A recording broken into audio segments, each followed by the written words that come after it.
আসসালামু আলাইকুম রহমতুল্লাহি ওবরাকাতু।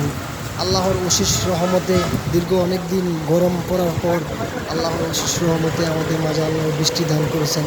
তাই সকলে বলি শুধু আলহামদুলিল্লাহ। এ আল্লাহ, আমাদের সকলকে তুমি মাফ করে দাও। বাংলাদেশে দীর্ঘ অনেক দিন প্রচণ্ড গরম ছিল, সৌদি আরবের গরম বাংলাদেশে এসে পড়েছে। আল্লাহর অশেষ রহমতে আমাদের মাঝে আজকে প্রচুর বৃষ্টি দান করছেন আল্লাহ। তার কারণে শুকরিয়া জানাই মহান রব্বুল আলামিনের দরবারে। আমাদের কুমিল্লাতে প্রচুর বৃষ্টি হয়েছে। আর কোথায় কোথায় বৃষ্টি হচ্ছে সবাই কমেন্ট করে জানাবেন। আর আমার এই ভিডিওটা ভালো লাগলে লাইক কমেন্ট করবেন, সবাই কমেন্ট বক্সে আমিন লিখে যাবেন, আল্লাহর শুকরিয়া আদায় করবেন।